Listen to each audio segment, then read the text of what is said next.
Moody Jim.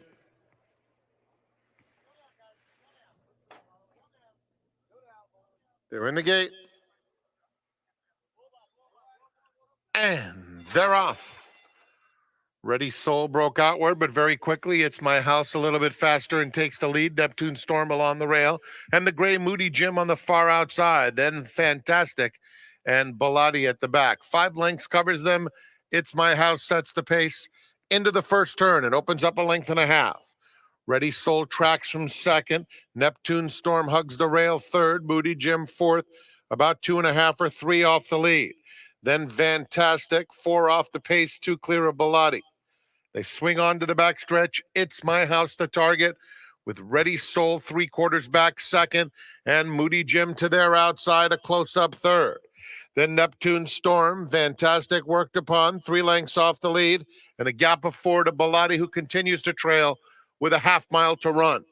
It's My House to speed. A length and a half, Ready Soul, Moody Jim widest of all.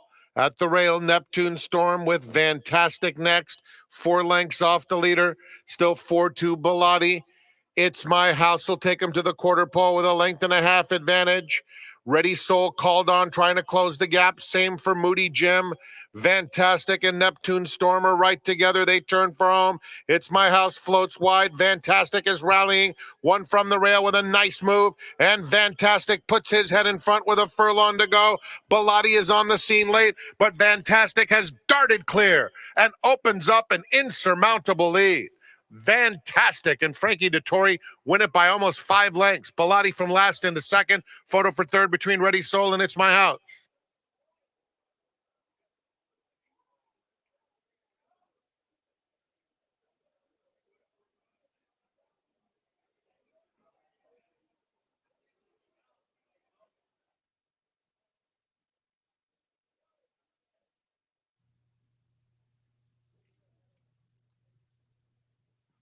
They're in the gate.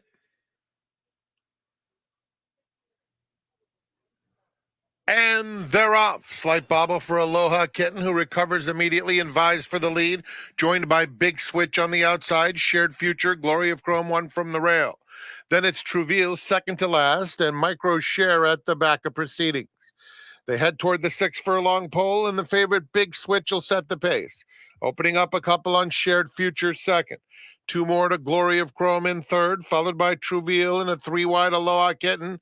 2 more lengths to Micro Share, who's 6 lengths off front-running Big Switch. Big Switch, the controlling speed. Leads it by almost 2 to Shared Future in second, 5 furlongs from home. At the rail, Trouville is in third, followed by Aloha Kitten, Glory of Chrome between those two. And now Micro Share gets right into the race. Micro Share just 4 off the pace with a half mile to run. And Big Switch to catch. Shared Future gets a little closer within a next second. 2 more back to Aloha Kitten outside Trouville. Then Micro Share. Glory of Chrome has dropped out of it. Less than 3/8 to travel, and it's Big Switch by a neck to Shared Future in second. 2 more, Trouville at the rail, a ground-saving third. Yellow colors, 2 lengths off the pace. Aloha Kitten losing touch, and then Micro Share. Turning for home, it's Big Switch with a narrow advantage. Set down now and asked to go. Shared Future on the outside, a big threat. They pass the 8th pole together as one, and Shared Future on the outside puts a nose in front. Big Switch asked to counter. They're head and head for the wire. Shared Future getting the upper hand, and Shared Future defeats Big Switch. Trouville was third, Micro Share fourth.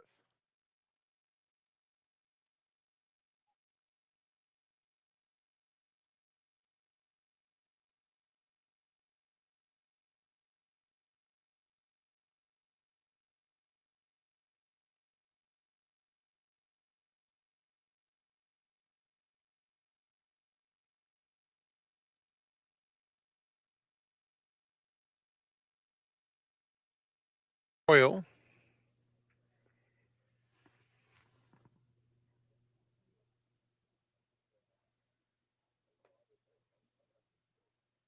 And they're off. Keep Your Coil is with the top flight. Trickle in showing speed. Unwritten Code coming through at the rail. Piazzetta on the far outside. Unwritten Code gets to the front. Piazzetta presses from second. 2 more lengths to keep your coil and trickle in fourth. Down at the rails, Soaring Sky in a tad tight fifth, 4 lengths off the lead. Then Miracle of Hope and stretch running Invincibella at the back of the field. Rounding the turn, Unwritten Code, a length and a half in front of Piazzetta second. Now it's 2 lengths coming to the quarter pole. They're followed by Keep Your Coil in third. Passed on the outside by Trickle In. Now Soaring Sky switches to the outside in the green to try and rally through the stretch. It's Unwritten Code with a 3-length lead and a furlong to finish the job. On the far outside, Invincibella is also starting to roll. Piazzetta is currently in second, past the 16th, and Unwritten Code is long gone. Unwritten Code all alone. Wins by almost 6 lengths. Trickle In second, Photo for third between Invincibella and Keep Your Coil. In behind them was Miracle of Hope.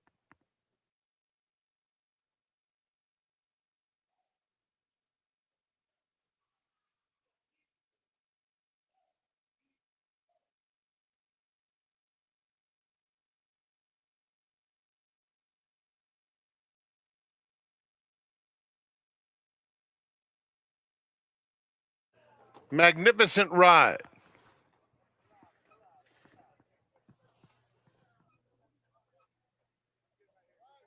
They're in the gate, and they're off. Carol's Comic and Agador's Spartacus are the first 2 out, joined and headed by Chief Counsel on the outside, who's up to take the lead. 6 feet moves through at the rail. Magnificent Ride, Red Cap on the outside, vying as well. Irondale moves through to make it 4 virtually across the track. Tom's XS is suddenly on the far outside. Just inside of him is Carol's Comic, but this group is separated by just 3 lengths. And Agador Spartacus, who broke swiftly, is at the back of the field. Magnificent Ride takes the lead around the far turn, leads it by a head now to Chief Counsel in second. Tom's XS right on the top pair, and down at the rails, 6 feet, continues to battle. Carol's Comic has to go about 4 wide around the far turn. Irondale drops out, and Agador Spartacus, Tom's XS, with a decisive move at the top of the stretch, is up to take the lead with a furlong left to go. Carol's Comic in the center, Magnificent Ride giving up, and 6 feet down at the rail.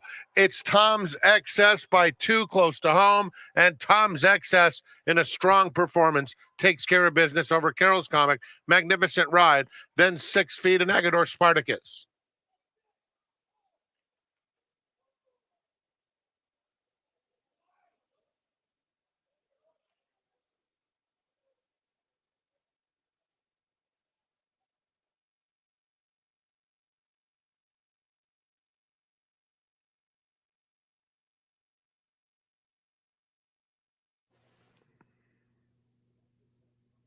They're in the gate.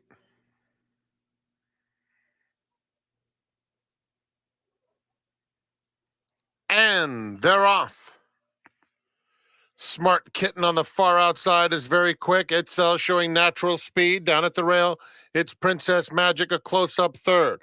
Then Always California between rivals fourth as Itzel takes a clear-cut advantage.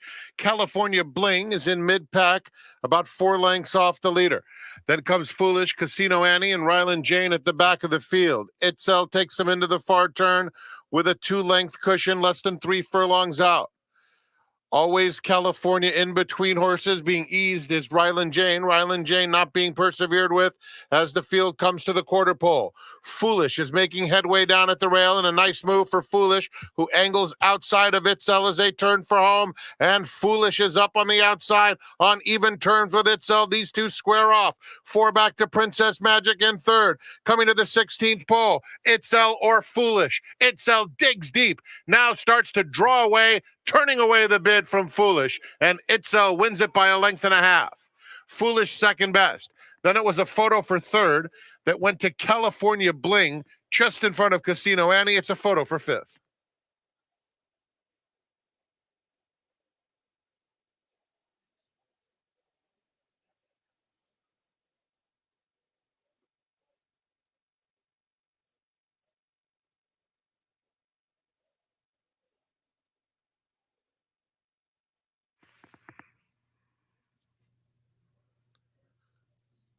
Goes in.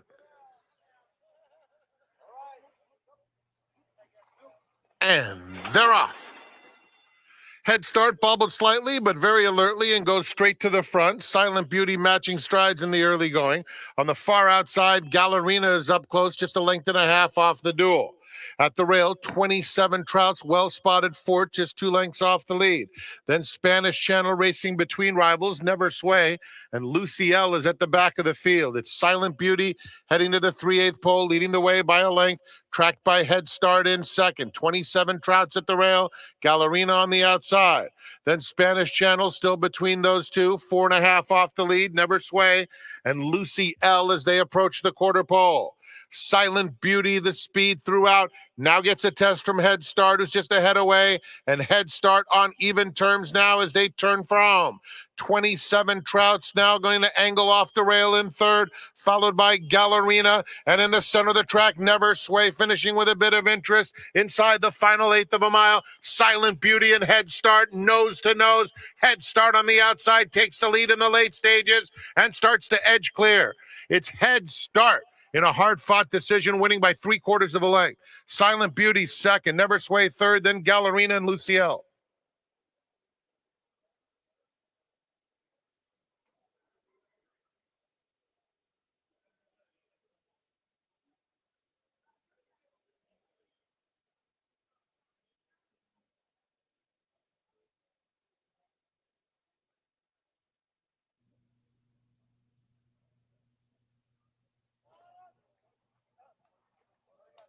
They're in the gate.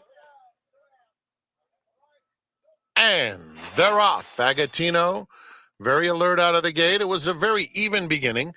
Bee Catcher on the outside is showing some pace, and Remote in between those two. Dominant Soul and Aja Weed. Then it's a gap of 4 to the 2 trailers at the back of the field.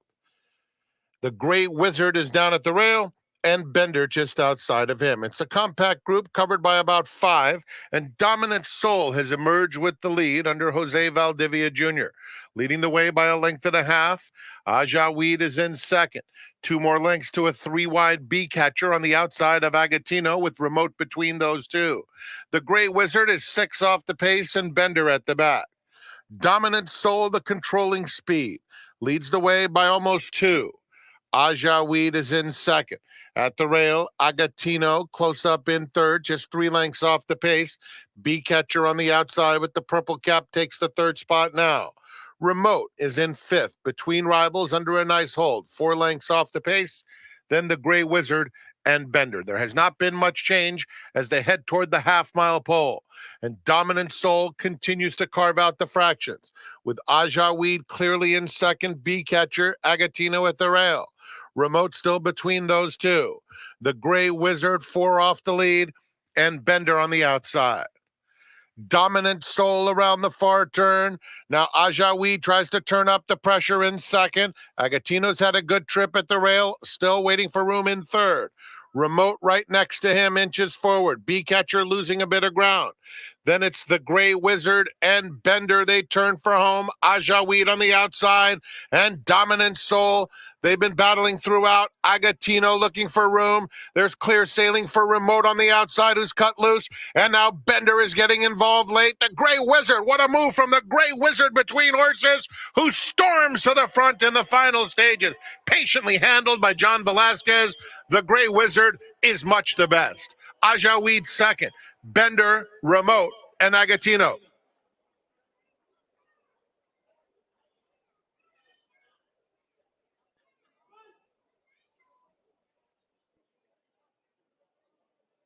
Up next, the 8, start of the golden hour, pick 4, post time in 21 minutes.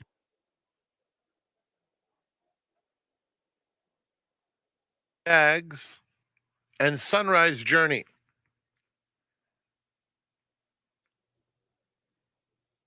They're in the gate, and they're off.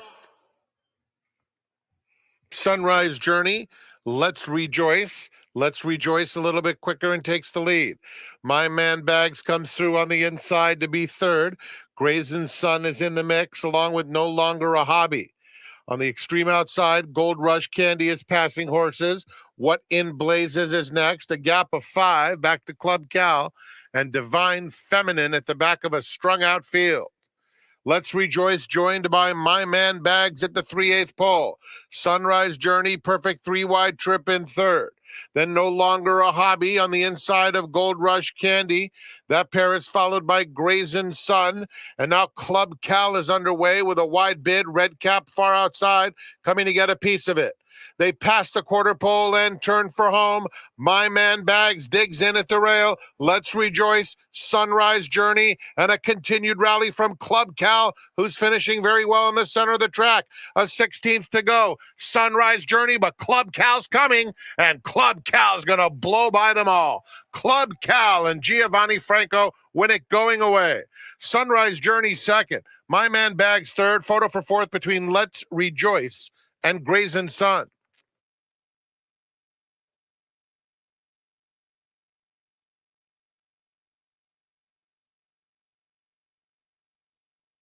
At Yamava. 24.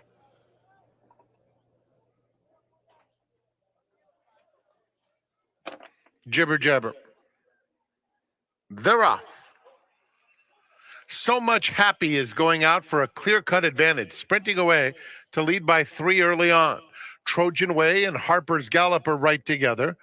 And then it's Jibber Jabber racing on the outside of Tisno's Dilemma. Splicer and Varoma bring up the rear into the first turn, where So Much Happy is the uncontested leader, cruising along with a 2.5 length advantage on Trojan Way second. Similar margin to Harper's Gallop, well settled in third. Then it's Jibber Jabber and Tisno's Dilemma fifth, about 6 lengths off the pace. Another 2 back to Splicer and Varoma. They swing onto the backstretch, and it's So Much Happy by 2 lengths. Trojan Way second by 2. Harper's Gallop is tugging a bit from third. Then comes Jibber Jabber. Tisno's Dilemma is down at the rail, about 6 lengths off the leader. Splicer inches up just outside of her, and Varoma comfortable at the back. It's So Much Happy in front, maintaining a lead of 2 lengths around the far turn. Now under pressure, Trojan Way losing a little bit of ground as Jibber Jabber takes second. At the rail, Harper's Gallop is in the thick of things, and they're followed by Splicer, top of the stretch. So Much Happy in front. Jibber Jabber a length and a half away second, and Harper's Gallop at the rail. Inside the 8th pole, So Much Happy has plenty left in the tank. Opens it up again to 3. Harper's Gallop, Jibber Jabber are chasing. So Much Happy. Harper's Gallop clearly into second. It's So Much Happy holding on all the way under Edwin Maldonado. Harper's Gallop just missed. Jibber Jabber was third, followed by Varoma and Trojan Way.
I don't care what it is. If you've done anything consecutively for 47 years, you've achieved quite an accomplishment, even if you've only been alive for 47 years.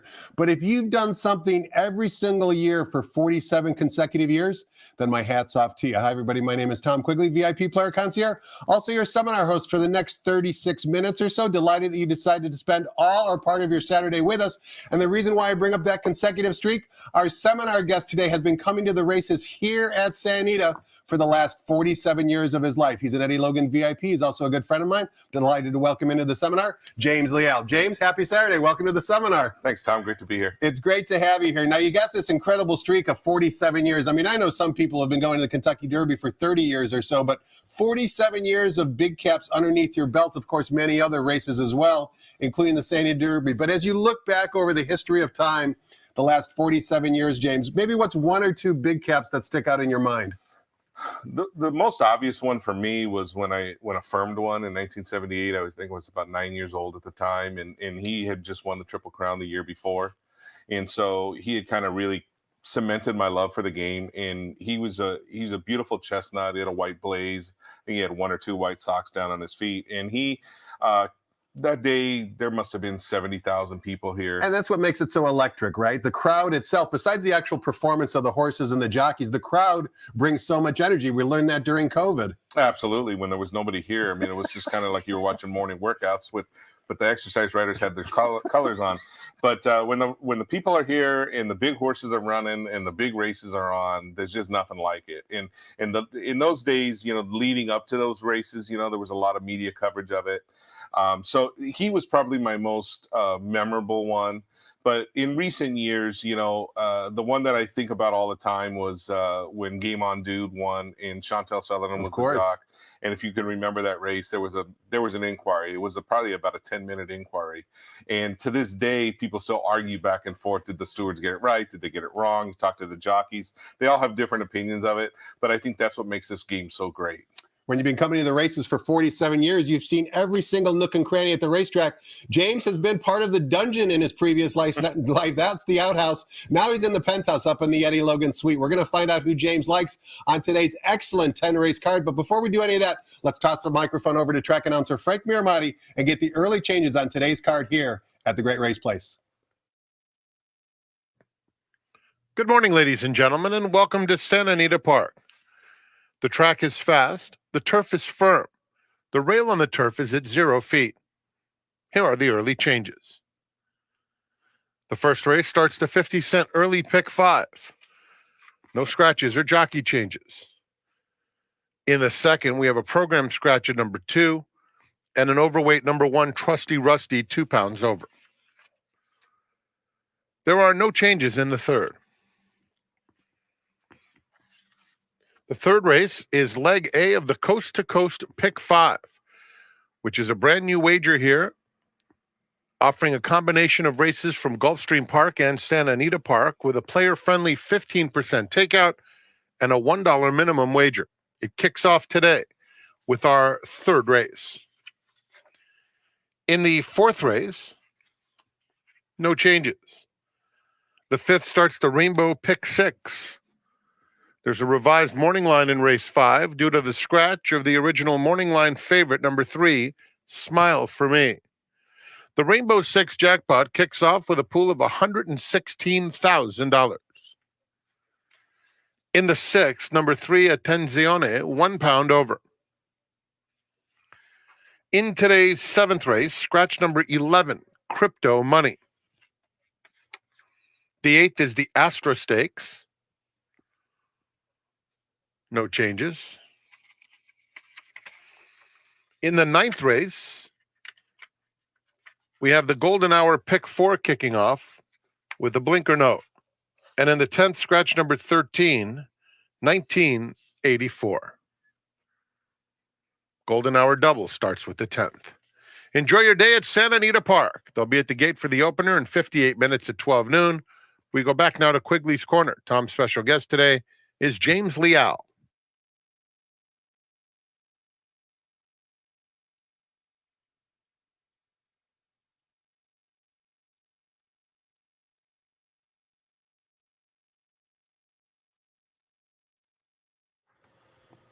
Welcome back. We're talking horses with James Leal. He's a veteran horse player who's been coming to the track on a regular basis for close to 5 decades. He might not look it, but he's closing in on being a senior citizen. And of course, we hope to capitalize on his knowledge and experience today. But James, before we talk about today's races, last Sunday, you might recall, we were off the turf and it was kind of a dreary day. So you decided to play in our on-track $40 contest. And lo and behold, you wound up winning it.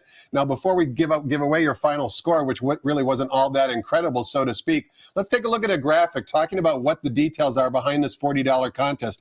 As you can see, you put up $40 of money, $30 is your live bankroll, plus $10 goes to the entry fee. The contest is held every weekend day here at San Anita Park. The player makes 5 $3 win place plays of their choice. The eligible races are San Anita only. You can only play on track. You can't play online. You keep what you win, and then the winner receives a free entry in the next $500 contest. So you put up a whopping $40. It was kind of a chalky day. And lo and behold, when the dust settled, you wound up with a whopping $47. So you made $17 on your $30 bankroll investment. And for all of that, besides keeping the $47, you wound up with a $500 entry into next Sunday's tournament. All joking aside, that's tremendous value. Oh, it's tremendous value, especially considering on a day like Sunday where it was a lot of favorites were winning. And coming into the very last race that day, I think I was in second or third place. And I didn't have the winner. I had the horse that ran second, and he got up in the last jump. He should have been the winner. He should have been the winner. It would have been a much better story. But needless to say, with the $3 to win in place, running second is important in a contest. And I think I wound up winning by about $1.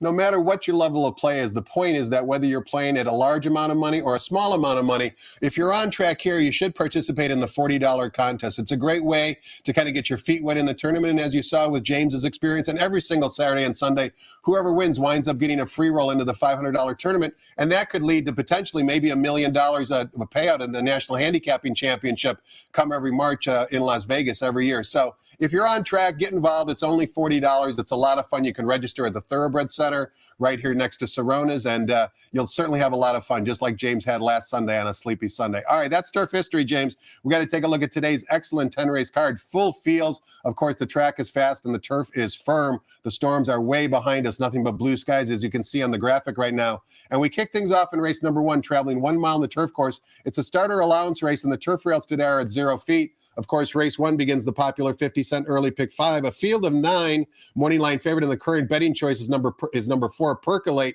who's 3 to 5 on the board. Thumbs up or thumbs down on the favorite in race 1, James? Well, on a pick 5 ticket, he'll definitely be in there. But for terms of a contest, he would be a complete bet against.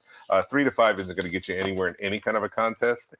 So I am always looking for value. It's one of the handicapping angles that my dad taught me years ago. When you open the program, find the favorite and figure out how to beat him. Of course, right? Beat the favorite should be the biggest mission in life. Yeah, absolutely. And I do that in every aspect of business I do, and everything is always trying to beat, somebody. So in this case, the favorite. So the 4 horse being the heavy favorite in this race, he had an absolute perfect trip last time, and he was running above this condition. So on class, he figures to be the horse to beat. But I went inside to the number 2 horse, Leal Mubai. This horse is dropping in class down to in a starter allowance. He's eligible because he ran one time for 40,000. Now his races haven't been to the level of what the winner has been, but right now he's 15 to 1 up on the board. It's a no-brainer. He's a no-brainer, and he's going to get a good trip inside. Now, when I did handicap the races, I wasn't sure where the rails would be. So with the rails are down, sometimes it's a little bit more favorable to horses from the outside and coming from off the pace. But I'm going to be using the 2 horse Leal Mubai. I'm going to be playing the contest today, so he will be on my first play. So if you're playing against me and he beats you, good luck. You've been forewarned, that's Absolutely. for sure. And 16 to 1 would be a great way to start off not only the $40 contest, but also today's early pick 5. Let's turn the page, James. Take a look at race number 2, which begins the 50-cent early pick 4. We're on the main track, 6 furlongs of the distance, maiden claiming 3-year-olds in for a $40,000 tag. 1 scratch. It's a program scratch. Scratch the 2 leaves us with a field of 6. Doug O'Neill has 3 runners in here, including the morning line favorite, number 3, Golden Spa. 6 to 5 on the morning line. Juan Hernandez, our leading rider in the saddle. With one of the O'Neill favorites, or are you looking elsewhere? Yeah, the Doug O'Neill claiming stakes. That's what I called this race when I started handicapping it. The 3 horses is run the best number of all the horses in this field. But again, my dad taught me a long time ago, got to be the favorite. So I went to the other Doug O'Neill, the 4, who he has run 2 good races in a row. Either one of those can threaten the favorite here, the 3 horse. So I'm going to put the 4 on top. Hopefully it'll be a tracking style, because the 1 horse down inside, the 3rd Doug O'Neill horse, he showed a lot of speed first time, and he quit really bad. It says he was tired, but he basically eased the last 1/8 of a mile. They didn't persevere with him.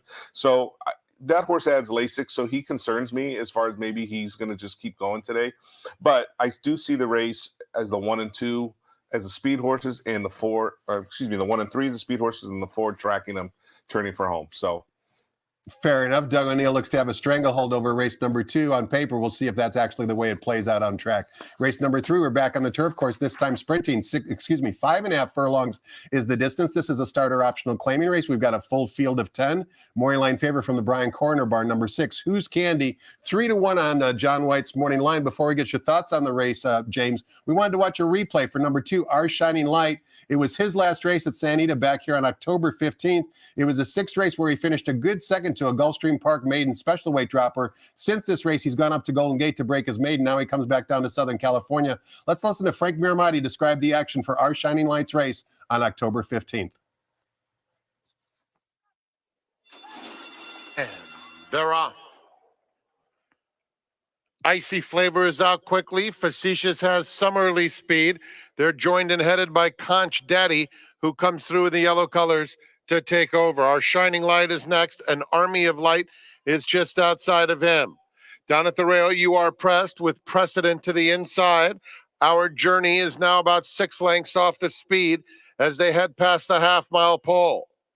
Facetious, who broke well, is now racing in mid-pack.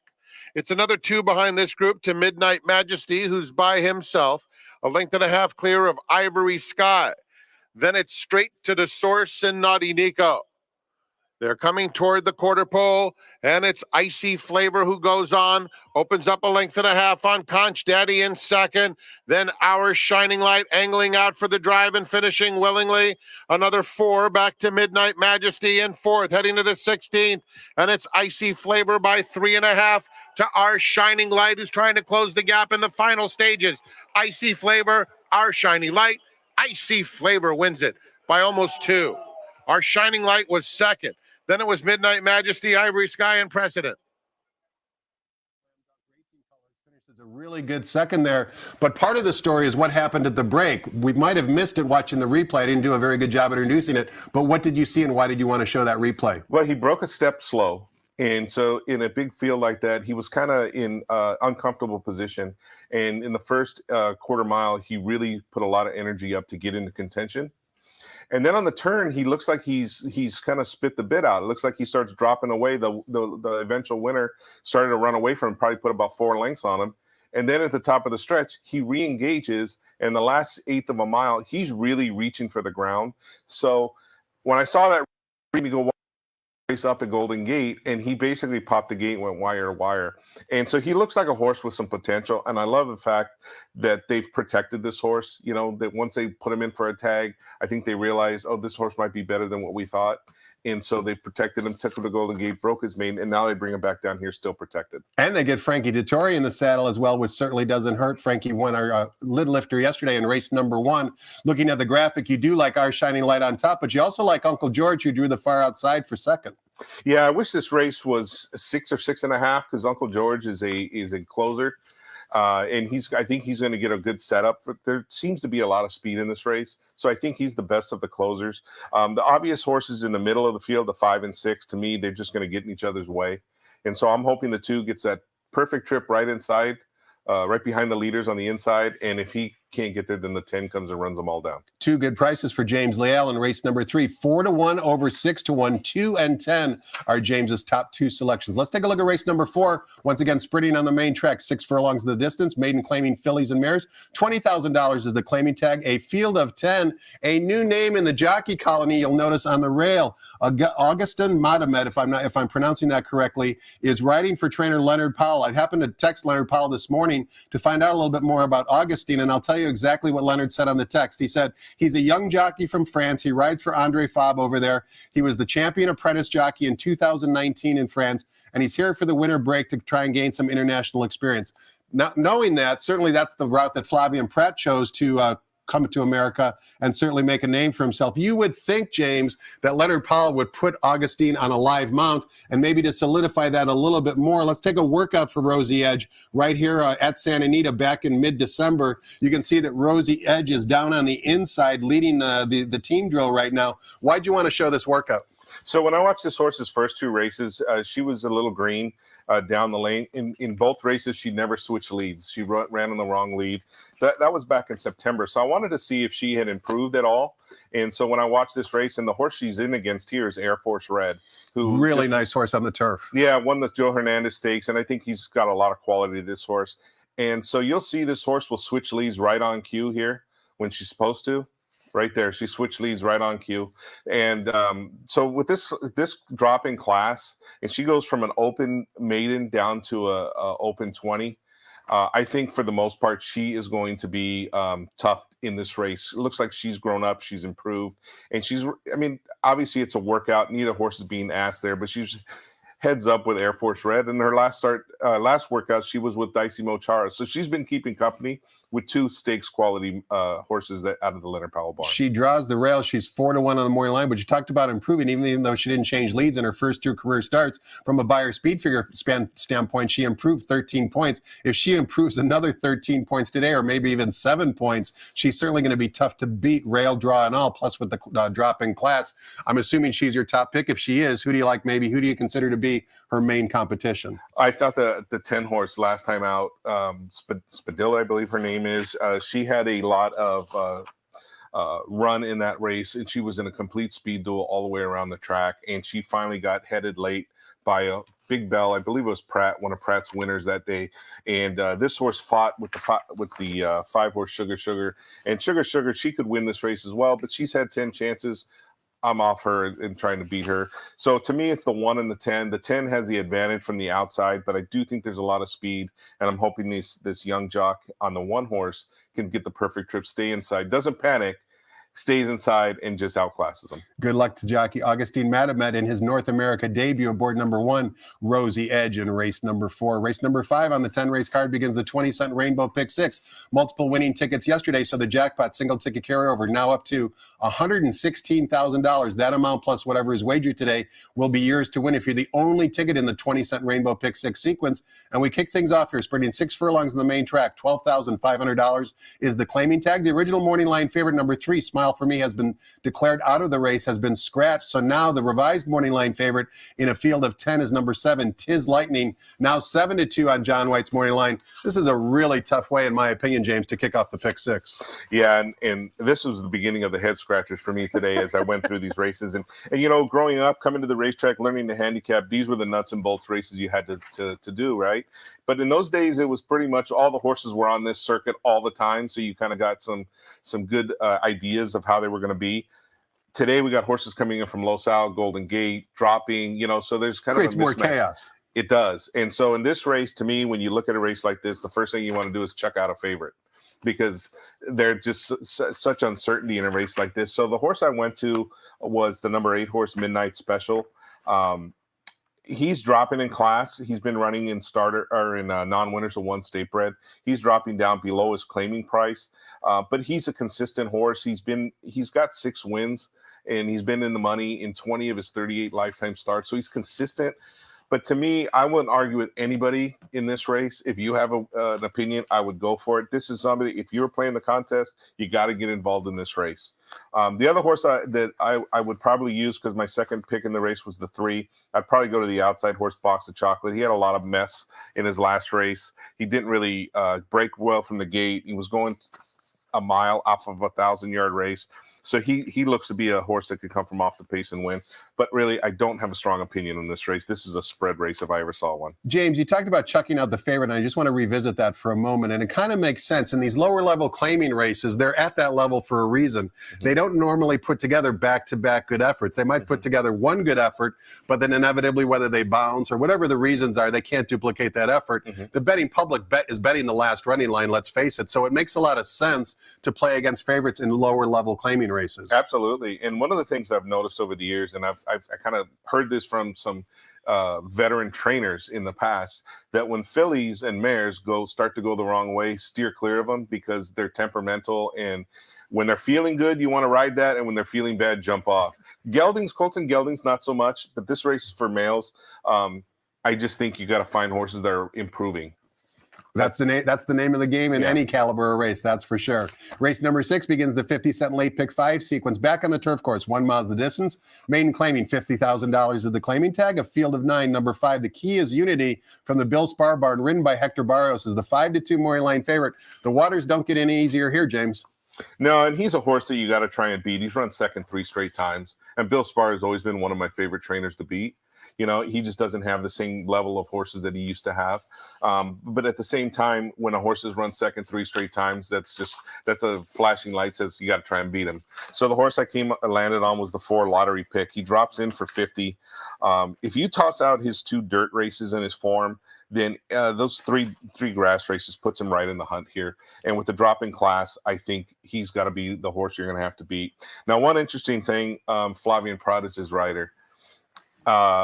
I know I texted you this yesterday, but he is 1 for his last 40. And with the kind of horses, it's a very rare and unusual slump for Flavian. So it creates a dilemma for handicappers. Absolutely. Do you wait until he kind of gets back to his old form, or do you kind of ride that cold streak for as long as you can? Well, at the prices of his horses, you have to ride the cold streak. You can't chase a guy who's 1 for 40 when he's riding 6 to 5 shots. You just can't do it. I was here the year Steve Coffin went into his, I think he was for 100 and something. Yep. And he was the Eclipse Award winning apprentice, you know, so that will happen to the best of them. Just with him, because he's on such heavy favorites all the time, and they're not winning. Nothing personal. We're here to gamble. We're here to gamble, right? I'd love to have a beer with the guy, and I don't drink beer. But he's 1 for his last 40, and he's run second and third in a lot of races. It shows you the quality of horses he's riding, and his ability is still there. It's just right now, Lady Luck hasn't been on his side. Fair enough. Let's take a look at race number 7. Begins the 50-cent late pick 4. 1 mile on the main track. $16,000 is the claiming tag. Non-winners are 2 races lifetime. Scratch the also eligible. Number 11 will not compete. Once again, a big field of 10. Morning line favorite on the rail. Number 1, Big Sweet, who emerged victorious up at Golden Gate, now comes back down here to Southern California. What say you about race 7, James? Well, this is an interesting race. The inside and the outside 2 horses to be the one to beat. The inside, I believe Georgie Papadromo's horse, he's going to just be sent from the rail to try and get to the lead. And with the 10 horse outside, Nolo Contesto, I think Edwin Maldonado's been known to send a horse to the lead, and I think he's going to be sent from the outside to get good position. To me, those 2 horses are going to hook up together and maybe cancel each other out. And I'm going to hope that the number 8 horse, Chris Fix, is the one to come pick them up down the lane. Now, I get Kent DeSormo, who gets to know this horse. Last time he rode him to a 3rd place finish. It looks like he made an early move because he got right up to the leaders and then kind of quit the last 16th of a mile. And that was at Los Al, and that could be a little bit of a tricky track, not only for jocks, but for horses. Blinkers come off. I hope a hungry DeSormo gets this horse into the race early. One of the interesting things I want to say, we were talking about past class with the 10-horse Nolo Contesto. This is a horse who beat Omaha Beach. Sure did, for the only career win in his victory. Yeah, so if you think about that, and then he ran 4th in the Santa Anita Derby. So nobody else in this race has those credentials, so he certainly has some past class to draw from. It's just, to me, the post position is a bad one, and that's why I stayed away from him today. James, you talked about your dad bringing you out to the track at a very, very young age, and of course, he taught you to try and always shop for value and try and beat the favorites. Maybe one or two other things that he taught you that you either agreed with or maybe disagreed with. Was he just looking in the racing form? Of course, that was a long time ago before technology allowed us to look at workouts courtesy of xbtv.com or watch race replays on our computer. Maybe what are a couple of things you remember from his tutelage of you? Things about the racetrack that I can't I can't recall and say on the air. We're a G-rated show. But I mean, the number one thing he would always tell me that if you like a horse, bet it. Don't be sitting there and we've gone through 10 races today. My best play of the day hasn't happened yet. So what he would tell me is make sure you aren't buried by the time you get to him so you can have a winning day at the racetrack. And that's absolutely true, right? And don't be intimidated by the odds board. A lot of times people will look up at the odds board and say, wow, my horse is chilly on the board, I'm going to back off. That's actually the time you should be pressing because the crowd might be giving you a gift. Let's face it, you're only betting against other horse players. It's not like anybody has any sort of inside knowledge. Right. The tote board is reflecting what the betting public thinks. So yeah, and the other thing he taught me is always calculate your tickets before you get to the window, because when the pick six first started, he didn't quite understand how to calculate it. Yeah. And he put 2 and 3 horses in multiple races. And all of a sudden it was $500. Yeah, and was embarrassed to tell the guy to cancel the ticket up at the window. Dads are great. They do teach you a lot of great life lessons, including how much money to bring up to the mutual window. Race number 8 is our feature race on the card. It's the $100,000 Astra Stakes for fillies and mares, traveling 1.5 miles on the turf course. This race will start about halfway up the hillside turf chute. We've got a field of 9, and the invader from Argentina down in South America is number 5, Australia Mia, Michael McCarthy with Frankie Dettori in the saddle, 5-2 on the morning line. Looking at this race, James, I didn't see any pace in the race, and pace makes the race. This could be kind of one of those races where they dawdle along early, which kind of upsets the whole apple cart in terms of trying to handicap it. Yes, definitely. There is no pace in the race. I think the pace horse will be the 7 horse. The question with him or her, can she run this far? 1.5 miles separates the girls from the gals, I guess you would say. And so you always want to look for somebody who's bred to run this far, but you just don't see too much form with horses running this far anymore. And to me, the horse that I landed on was the number 3, Queen of the Temple. Watching her replays, she just appears to be a grinder. I hope she's not 8 lengths out of it at the half-mile pole. I hope she's within 4 or 5 lengths, because I think she'll outstay most of these. The morning line favorites coming in from Chile, I don't think anybody knows if she can run that far. The turf course here is probably going to be softer than what she was running back home. So I don't think there's any way to know what she's going to do. And she's 5-2 on the morning line for Mike McCarthy. If she gets bet to 3-5, she's probably the nuts. But I'm not going to sit here and take a short price on a horse that we have no idea how she's going to run in this country. And I'm just going to stay with the 3-horse Queen of the Temple. One interesting thing, Tom, to talk about for anybody who's on track and who's never done this. This is a 1.5 mile race on the grass. They're starting up on the hill. I used to love to go in the infield and go on that backside and listen to those horses come rumbling by on the turf course. It's a thing of beauty, isn't it? It is. And in today, the way Santa Anita is today constructed, there's the big board up in front. So if you're on the backside of the turf course, it's hard to see who wins. But as a kid, it was pretty flat and you could see the whole way around. And that's where I used to fall in love. I would go onto the clubhouse turn. Those horses come rumbling by. There used to be a lot of people. So as a kid, you couldn't see over people. So that was the one place where you would get a great view. And then part of it, too, is because in the old days when they had the replay show at night and everybody would watch it, I could tell everybody, look, there I am on the screen on the clubhouse turn on the grass course. So that was the other reason. But race number 9 begins the $1 golden hour pick 4. This wager didn't exist when your dad was alive, James, but it's certainly a great wager. It links our last 2 races here at Santa Anita with the last 2 races at Golden Gate. I'm sure he'd get involved if he was still with us. 6 furlongs in the main track is the distance. Starter optional claiming types limited to 3-year-olds. Another full field of 11. Morning line favorite number 3, Army Star, 7-2 on the morning line. Boy, oh boy, oh boy. A number of these runners adding Lasix for the first time. This looks like to be a total grab bag. That's what I wrote right here, grab bag. And I didn't even look over your shoulder. No, this is a complete grab bag. I looked at every replay of every horse in this race, went through every scenario I could come up with, and I can't really come up with a good logical horse in here. So this is what I did. I found an angle. Sometimes you have to get creative in this game. And so the number 6 horse, Warren's World, has run 5 times in her life. 3 times she drew the rail. Okay. 1 time it was on the grass. So if I toss out those races, even though she won one of those races from the rail, her last race at Los Al, she was hung out in the parking lot, 7 wide, and she came outside. It's the number 9 horse in this race, top of the game.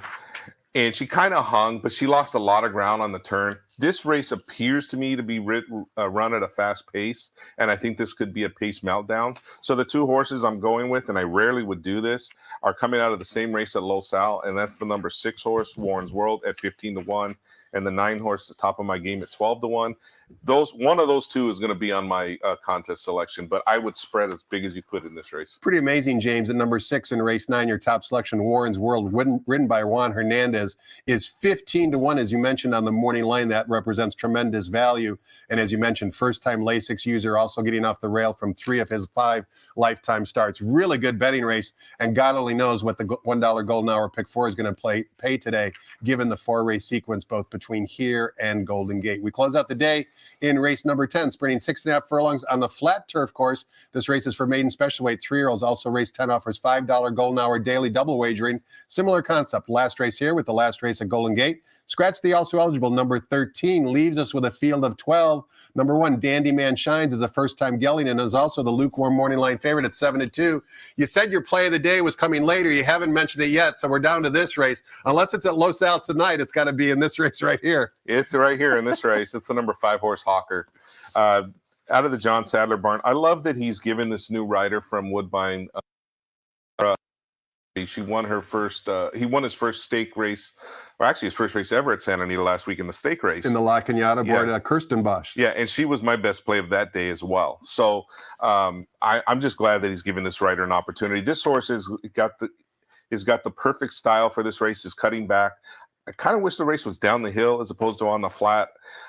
With these first timers in there, you never know. One of them may pop up out of the screen. But as far as all the horses run, this horse has the perfect style and should get a perfect trip for this rider. And this guy can ride. You can't win all those races up at Woodbine. He was leading rider at Woodbine. Absolutely. 175 races won last year up at Woodbine. So this jockey can get the job done and rode a lot of turf winners up there as well. The second horse in the race for me is the number 7 Conclude. The workout on this horse showed the horse has good speed, but the horse he was working against isn't notoriously a fast breaker, so it could be deceiving. But the horse does run like he's got the ability to be a good thing. I just don't know if 6 furlongs is what she wants to do, or 6.5 what he wants to do. But he's going to be, in case D'Amato has unleashed one on us here with Pratt, it will be on my ticket as a small backup. But the 5 is where I'm going to be keying everything. So my contest selections now, we know 3 of them already. It's been a pleasure to have James as our seminar guest today. And James, you've talked extensively about using xbtv.com as part of handicapping. All of you watching to use that handicapping tool. It's absolutely free of charge by visiting website xbtv.com. James mentioned number 12, One of These Days, the Phil D'Amato monster. Here's a stat courtesy of Brad Free at the Racing Forum that you might find interesting. The Phil D'Amato barn with shippers over the last 5 years from overseas in maiden races. That's happened 29 times, 9 wins and 9 seconds, 18 for 29 either first or second with D'Amato shippers who started maiden races here in North America. Also keep in mind, let's show the graphic for the Coast to Coast Pick 5.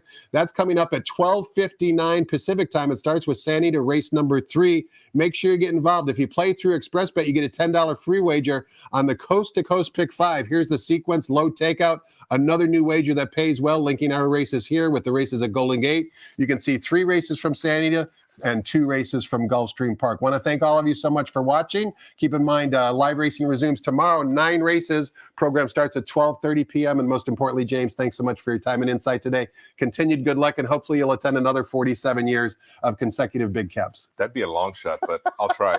I'll take the under. Exactly. Thanks so much for watching, everybody. Hope you enjoyed it. Good luck and have fun.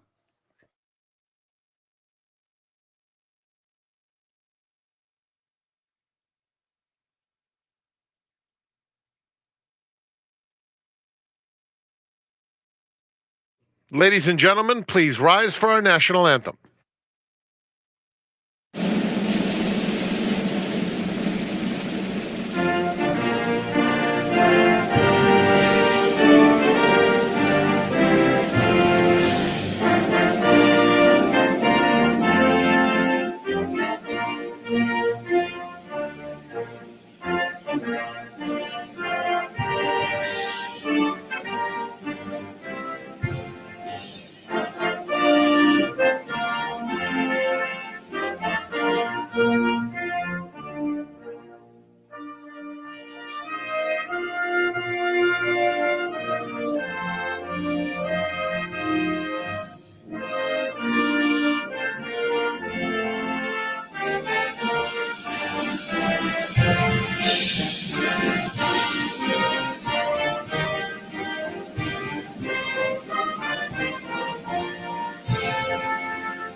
Good morning, ladies and gentlemen, and welcome to Santa Anita Park. The track is fast, the turf is firm, the rail on the turf at 0 feet. Here are today's changes. Blinker note in the first, start of the early pick 5. In the second, program scratch of number 2, and note that number 1, Trusty Rusty, will carry 2 pounds over. No changes in the third, and no changes in the fourth. The third race today is the start of our Coast to Coast Pick 5. In race 5, scratch number 3, Smile for Me. Revised morning line has been posted. It's the start of the Rainbow Six with 116,000 in the jackpot carryover for a single ticket winner. In the 6th, number 3, Attenzione, £1 over. In the 7th, scratch number 11, Crypto Money, race 7, scratch number 11. 8th race is the Astra Stakes. No changes. 9th race starts the Golden Hour, pick 4. Just a blinker note. And the 10th, beginning of the Golden Hour double, scratch number 13, 1984. Enjoy your day at the Great Race Place. Post time for the opener in 27 minutes at 12 noon.